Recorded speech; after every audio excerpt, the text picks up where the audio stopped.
So here's the thing, leaders. I have just finished cleaning the house with my fam. Of course, we're respecting all of the lockdown requirements. We don't have our cleaner. So here's the thing, just finished, and I was about to put on the music, and all of a sudden I get 2 messages come through, one after the other, from amazing, let me stress this, amazing leaders who are freaking out right now.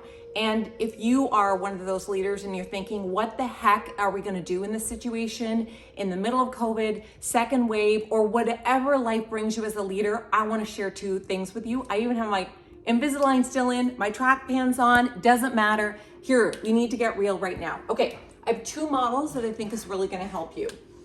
All right, my husband's even doing work in the background. Okay, we're gonna talk about conscious competence. Okay, so here's conscious. I don't even know if I spell it right. Here's competence.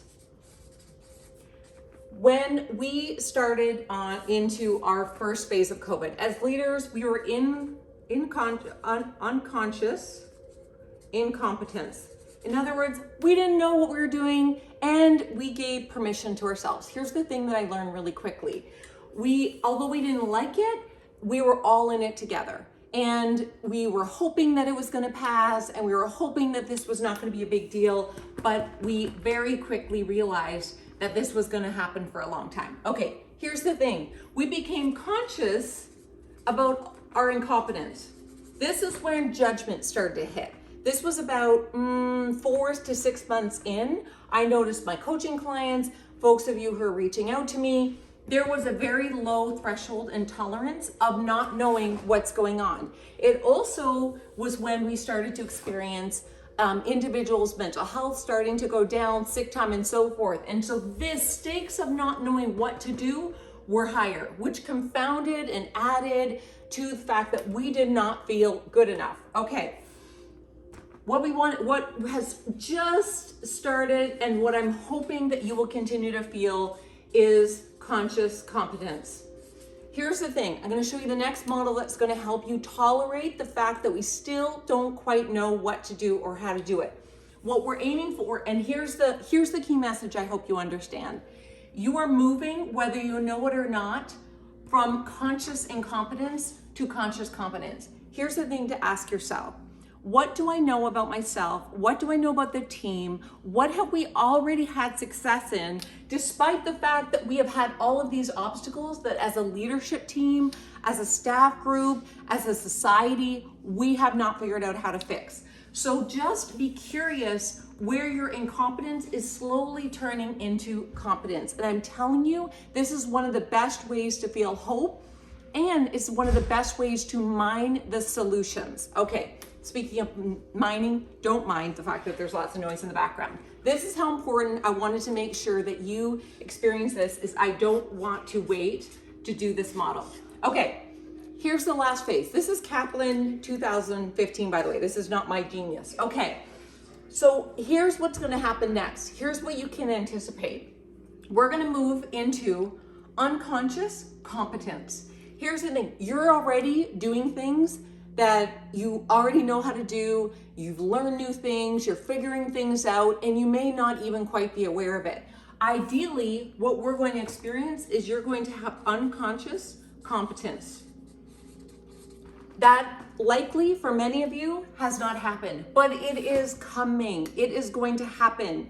Again, the key vehicle I would suggest right now, those of you who are watching this video here in the early part of 2021, and any of you watching this video in the future, when you have a new job, new role, new team, huge project, merger, acquisition, this is your nemesis. This is where you wonder, do I have what it takes to be a leader? By asking that question, yes, you do. All of the people around you who aren't asking questions are going to, the people who are experiencing the day-to-day work, in other words, finding out how your people are doing, how are they struggling, where is the business breaking down.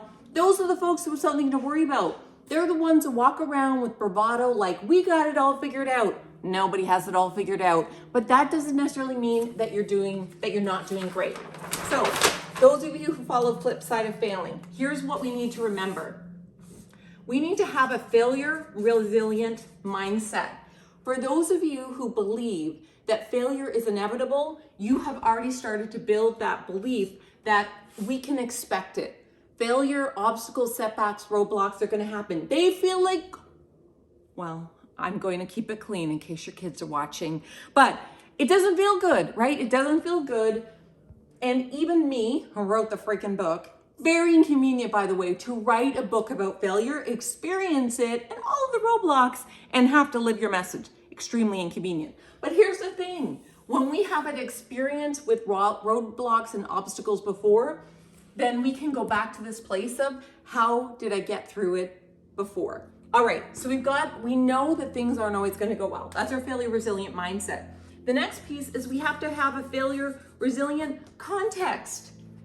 Even if you're struggling with all of the things that are going on right now, be in community about it. You do not have to have all the answers yourself. Talk about it with your team, with your peers, with your boss. And I know for some of you, you don't have safety. There isn't psychological safety. There is, maybe you're expected to have all the answers. You may expect that in yourself. You're not rocking the failure resilient mindset. If you expect you're gonna have all the answers, nobody has the answers right now. I'll just repeat that. Nobody, there is not one leader out there who has all the answers about how to lead and how to manage and how to get through leadership in COVID.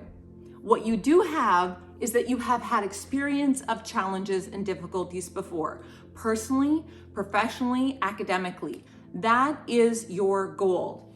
And similarly, when you can mine the gold of your peers, your colleagues, your team, that's where you can be in this, oh my God, I don't know what we're gonna do together.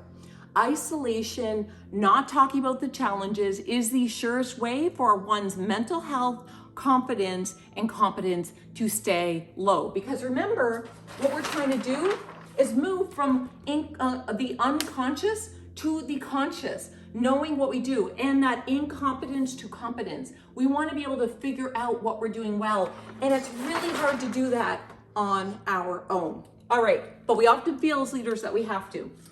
The next thing is when we have an event, hi COVID, we have lots of opportunity. We are renting this time. This is not our prime real estate. This time that you're leading in, COVID or any obstacle challenge, we are renting this opportunity to get through it, to be better as a team, to figure out what breaks in our business or what doesn't work in our team. You're renting it. Don't let your rent be flushed down the toilet that the landlord benefits from. Let it be your launching point to something better. How do you rent it? You don't get stuck in deflate. You may have to still be here through mitigate. Ultimately, what we want to do is elevate. Here's one of the ways to elevate in a way that is authentic and isn't just nice to do or let's just sort of sugarcoat it, because nobody wants unvulnerable, inauthentic fakeness right now. Nobody does. I'm telling you, if you've been watching my stuff, you'll see I had 2 burnouts in 2020. It's not all been easy street for me. I'm filming this video after we cleaned our house with noise in the background of our family.